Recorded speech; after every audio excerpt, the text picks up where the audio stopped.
Hey, everybody. How's it going?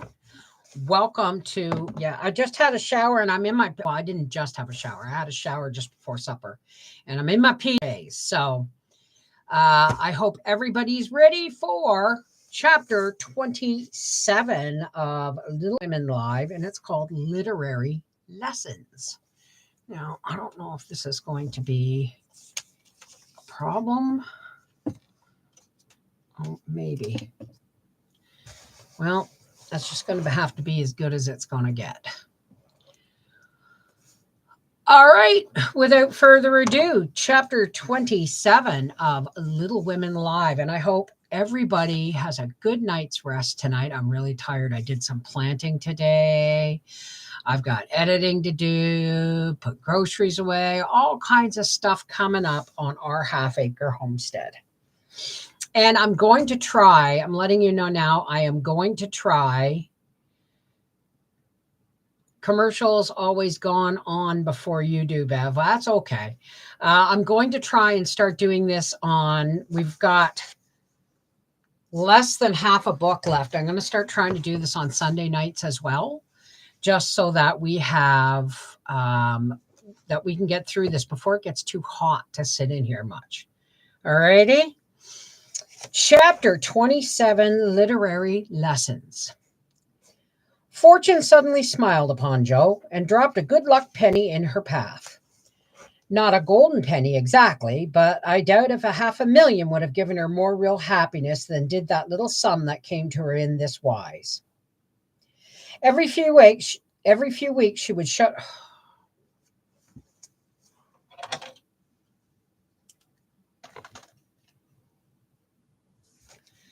Every few weeks, she would shut herself up in her room and put on her scribbling suit and fall into a vortex, as she expressed it, writing away at her novel with all her heart and soul, for till that was finished, she could find no peace. Her scribbling suit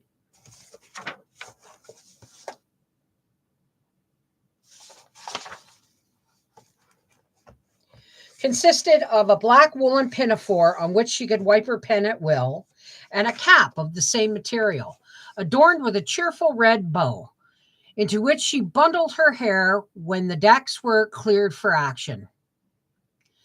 This cap was a beacon to the inquiring eyes of her family, who during these periods kept their distance, merely popping in their heads semi-occasionally to ask with interest, "How does genius burn, Jo?" They did not always venture even to ask this question, but took an observation of the cap and judged accordingly.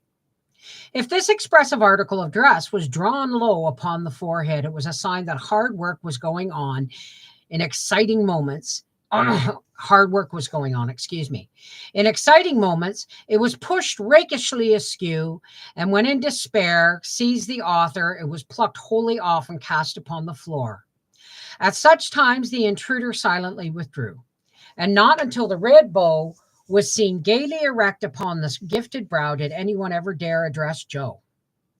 She did not think herself a genius by any means, but when the writing fit came on, she gave herself up to it with an entire abandon, and led a blissful life, unconscious of want, care, or bad weather, while she sat safe and happy in an imaginary world full of friends almost as real and dear to her as any in the flesh.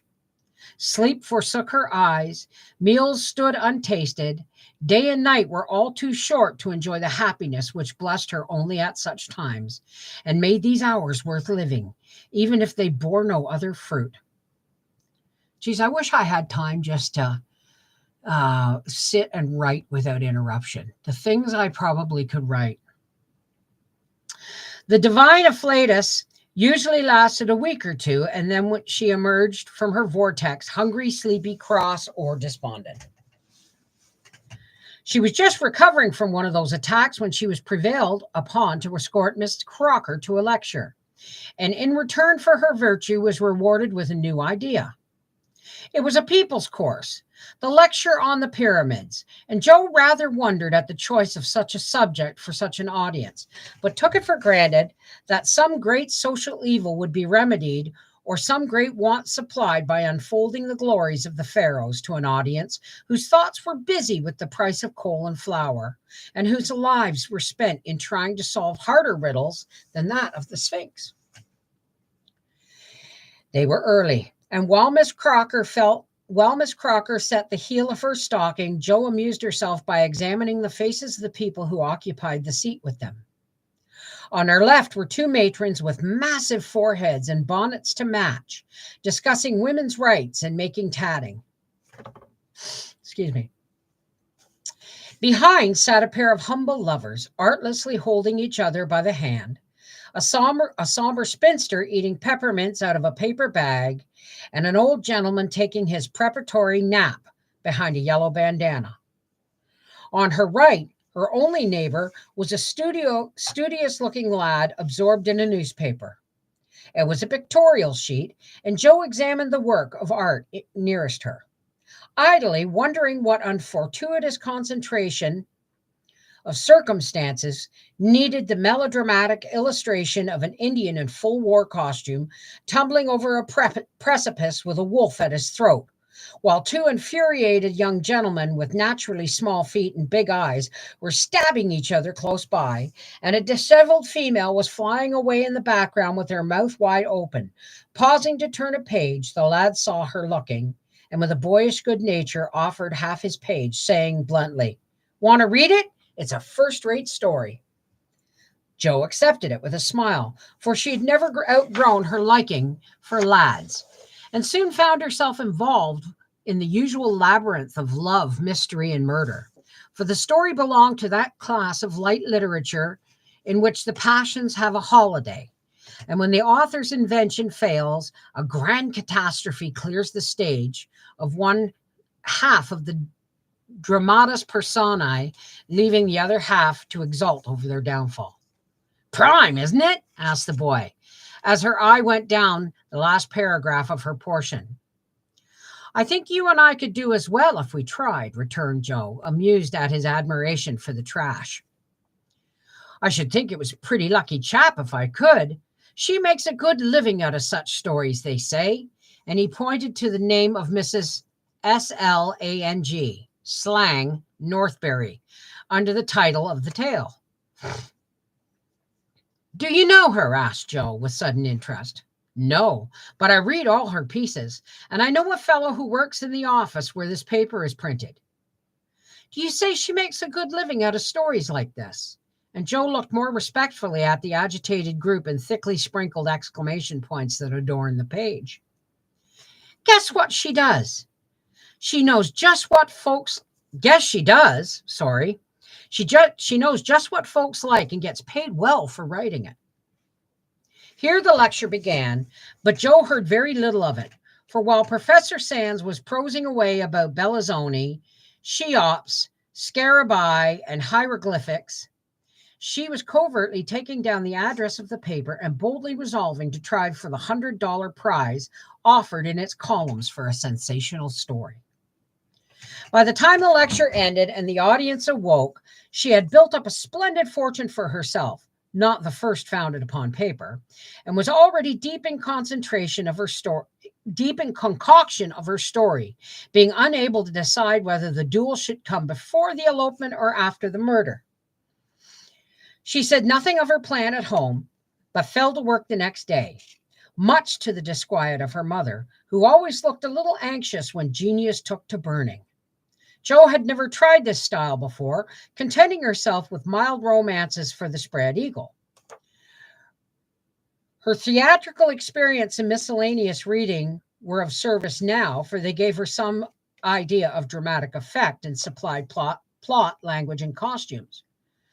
Her story was full of desperation and despair, as her limited acquaintance with those uncomfortable emotions enabled her to make it. And having located it in Lisbon, she wound up with an earthquake as striking and appropriate denouement. I don't even know how to pronounce that word. The manuscript was privately dispatched, accompanied by a note modestly saying that if the tale didn't get the prize, which the writer hardly dared to expect, she would be very glad to receive any sum sum it might be considered worth. Hey, Leanne. 6 weeks is a long time to wait and still longer time for a girl to keep a secret, but Jo did both. And she was just beginning to give up all hope of ever seeing her manuscript again when a letter arrived which almost took her breath away. For opening it, a check for $100 fell into her lap. For a moment, she stared at it as if it had been a snake. Then she read her. Now, remember, these girls would get like $25 for a year from their rich aunt as a Christmas gift. So, what's $100? For a minute, she stared at it as if it had been a snake, and then she read her letter and began to cry. If the amiable gentleman who wrote that kindly note could have known what intense happiness he was giving a fellow creature, I think he would devote his leisure hours, if he had any, to the amusement. For Jo valued the letter more than the money because it was encouraging. And after years of effort, it was so pleasant to find that she had learned to do something, though it was only to write a sensational story. A prouder young woman was seldom seen than she. When, having composed herself, she electrified the family by appearing before them with the letter in one hand and the check in the other, announcing that she had won the prize. Of course, there was a great jubilee, and when the story came, everyone read and praised it, though after her father had told her that the language was good, the romance fresh and hearty, and the tragedy quite thrilling, he shook his head and said in his unworldly way, "You can do better than this, Jo. Aim at the highest and never mind the money." "I think the money is the best part of it. What will you do with such a fortune?" asked Amy, regarding the magic slip of paper with a reverential eye. "Send Beth and Mother to the seaside for a month or two," answered Jo promptly. "Oh, how splendid! No, I can't do it, dear. It would be so selfish," cried Beth, who had clapped her thin hands and taken a long breath as if pining for fresh ocean breezes, then stopped herself and motioned away the check which her sister had waved before her. "Ah, but you shall go. I've set my heart on it, and that's what I've tried for, and that's why I succeeded. I never get on when I think of myself alone, so it will help me to work for you, don't you see? Besides, Marmee needs the change, and she won't leave you, so you must go. Won't it be fun to see you come home plump and rosy again? Hurrah for Dr. Jo, who always cures her patients." Hey, Barefoot. To the seaside they went. After much discussion, and though Beth didn't come home as plump and as rosy as could be desired, she was much better, while Mrs. March declared she felt 10 years younger. So Jo was satisfied with the investment of her prize money.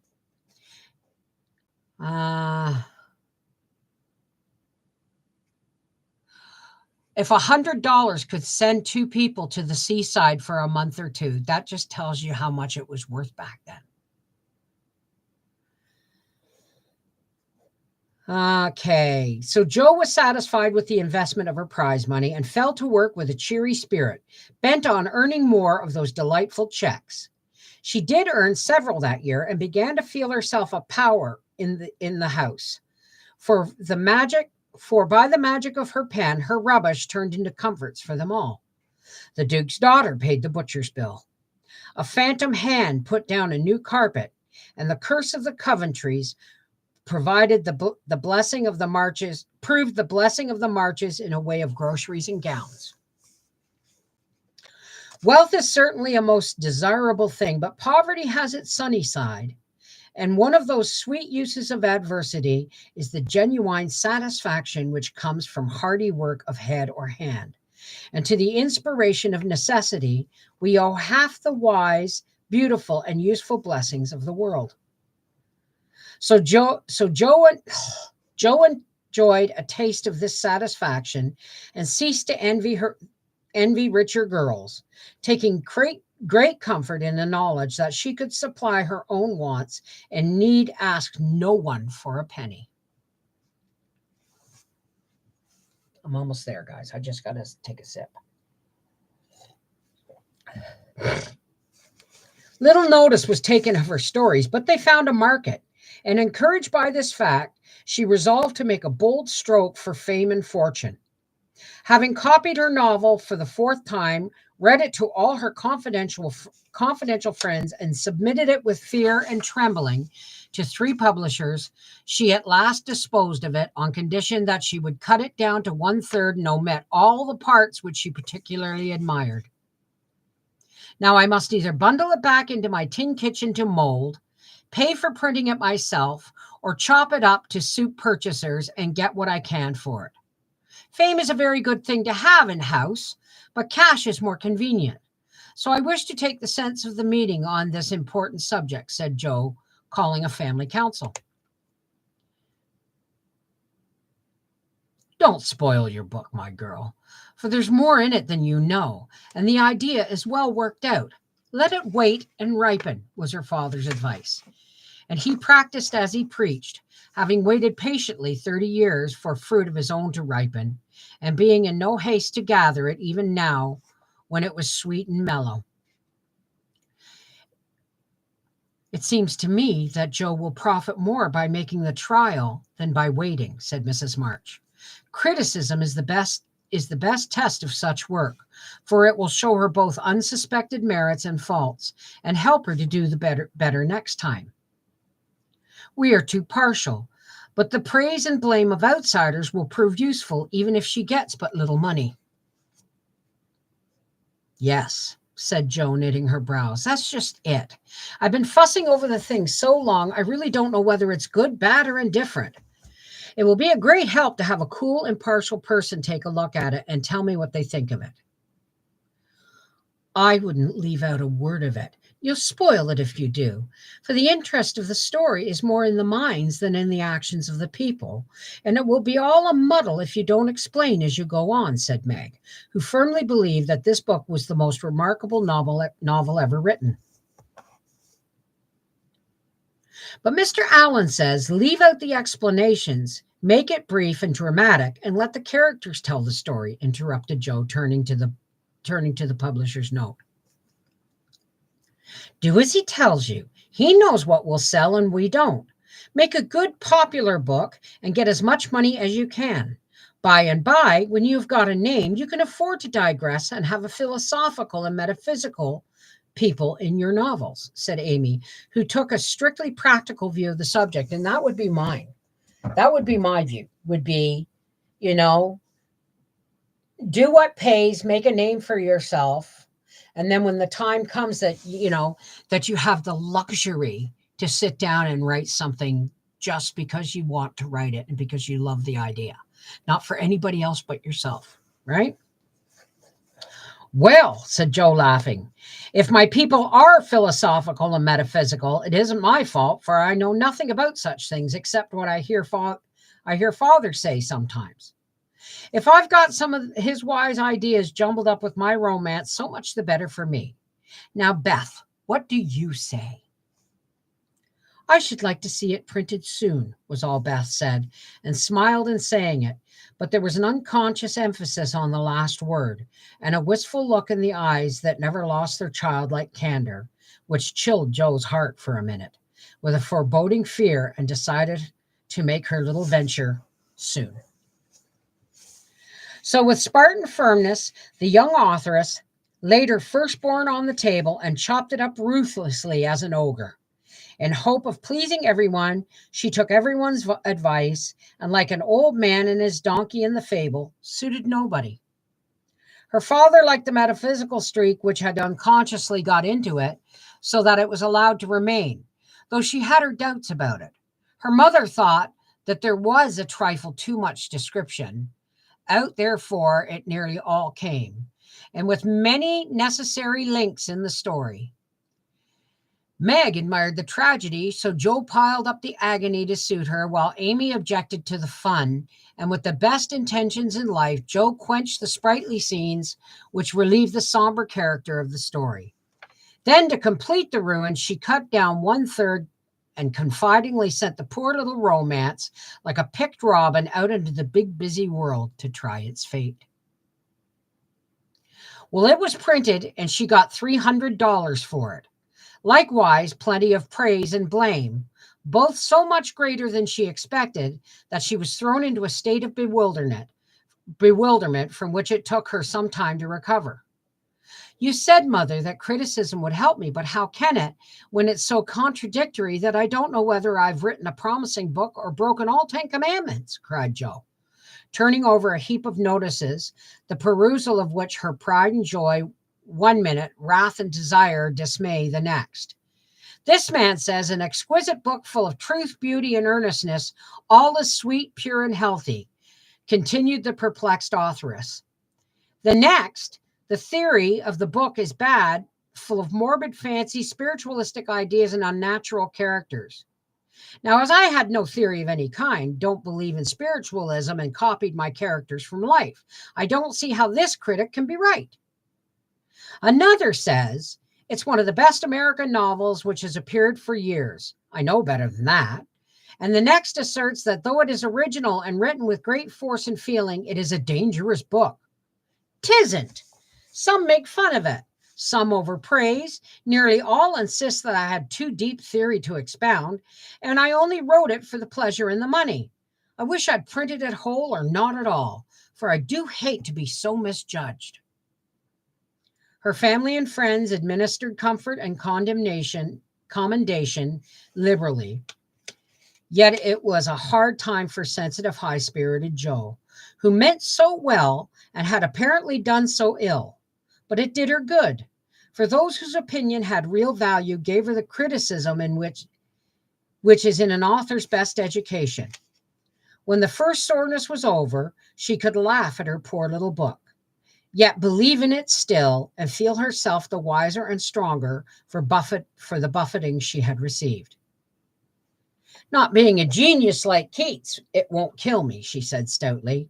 And I've got the joke on my side after all, for the parts that were taken straight out of real life were denounced as impossible and absurd, and the scenes that I made up out of my own silly head were pronounced charmingly natural, tender, and true. So I'll comfort myself with that, and when I'm ready, I'll up again and take another.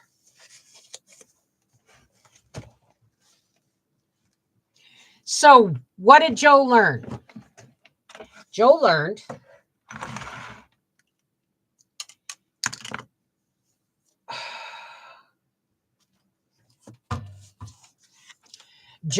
that you can't please everybody.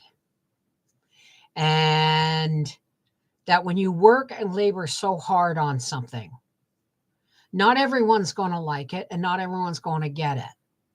But as long as it pleases you and gives you the joy of creation, that's all that really matters. When you write for money, when you do something like do a job solely for money, you're never going to enjoy it, and it's always going to feel like drudgery for a paycheck, right? But when you do something for the love of it and you get paid, that's not a job. That's not even a career. That's bliss. This is Mrs. Wolfe from Reading with Beverly Wolfe, and I'll see you Sunday night for chapter 28 of Little Women Live. Take care. Good night. God bless.